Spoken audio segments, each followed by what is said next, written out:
the greatest opportunity to act with Imran Hashmi ji.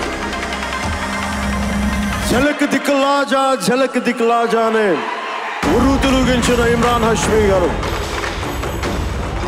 His scholars, brilliant performance. What a brilliant performer. అలాంటి ఆయనతోటి చేయడం నాకు చాలా ఆనందంగా ఉంది. ఈ సినిమా ఇంత ప్రేమిస్తాను వచ్చి నేను నిజంగా నాకు తెలియదు.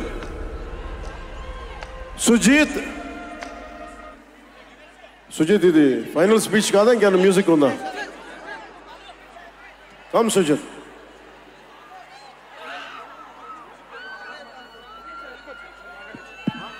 మాట్లాడేచ్చా?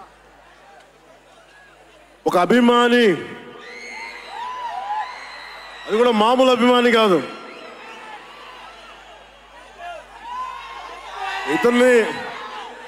ఇతని స్థాయి, ఇతని విజన్ నాకు చెప్పాడు. జానీ సినిమాని చూసి ఆ హెడ్ బ్యాండ్ కట్టుకొని ఒక 4 రోజులు తీయలేదు. వాళ్ళ అమ్మగారు తిట్టి దాచేశారండి. ఆ పిచ్చి పట్టుకుంది.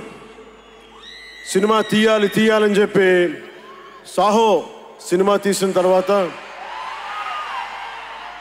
త్రివిక్రమ్ శ్రీనివాస్ గారు, సుజీత్ అని ఒక యంగ్ డైరెక్టర్ ఉన్నాడు, మీరు చేస్తే చాలా బాగుంటుంది అని నా దగ్గరికి సుజీత్ని పరిచయం చేశారు దానయ్య గారి ద్వారా. సుజీత్ ఎక్స్ప్లెయిన్ చేసేది తక్కువ, మనకి చేసేది ఎక్కువ. కథ చెప్పేటప్పుడు ఎలా ఉంటుందంటే ముక్కలుగా చెప్తాడు. ఇలా ఉంటుంది, ఇలా వస్తాడు, 80s స్టైల్, మీ గెటప్ ఇలా ఉంటుంది, ఇలా ఉంటుందని చెప్తారు. చిన్న కటానా ఉంటుంది సార్. తీసేటప్పుడు అతని సత్తా తెలుస్తుంది,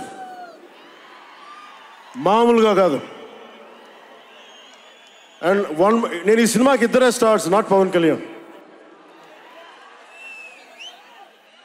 ఫస్ట్ స్టార్ ఎవరు బాగా చేయాలన్నా director, writer, first credit should go to Sujeeth. తర్వాత సుజీత్ తాలూకు డ్రీమ్ని రియలైజ్ చేయడానికి the one and only Thaman. అతను వీళ్ళిద్దరూ ఎంత పిచ్చిగా చేశారంటే, వీళ్ళు ఒక ట్రిప్లో ఉన్నారు సినిమా అంతా. వీళ్ళ ట్రిప్లో నన్ను కూడా లాగేశారు. ఎలా లాగారంటే నాకే తెలియదు. నేను డిప్యూటీ సీఎం అని మర్చిపోయాను నేను ఈ రోజున.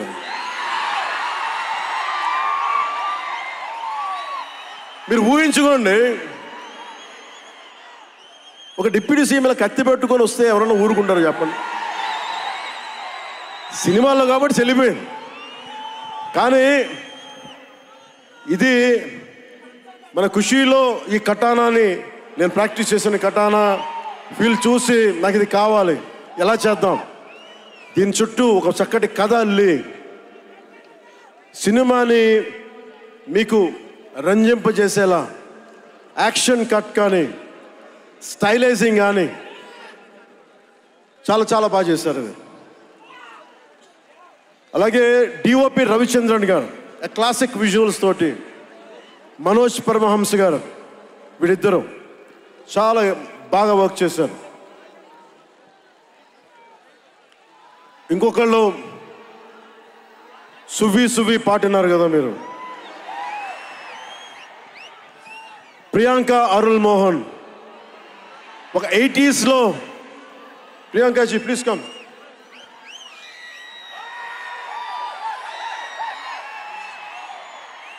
ప్రియాంక గారు ఒక 80s లో ఉండే హీరోయిన్. వీళ్ళిద్దరి మధ్య అనుబంధం చాలా తక్కువసేపు ఉన్న సినిమాలో చాలా హృదయంగా ఉంటుంది. మనకి ఇలాంటి జీవితం ఉంటే బాగుంటుంది అనిపిస్తుంది. అంత చక్కటి లవ్ స్టోరీ తీశాడు తక్కువ నిడివిలో సుజిత్. దానిని well captured by రవికే Chandran sir. ఆయన సినిమా సెల్యులాయిడ్ మీద హీస్ అ పోయిట్రీ, అంత బ్యూటిఫుల్ విజువల్స్. సినిమా మీరందరూ నాకే తెలీదు, ఒక సినిమా కోసం ఇంతమంది ఎదురు చూస్తారు. నేను ఖుషి అప్పుడు చూసాను ఈ జోష్.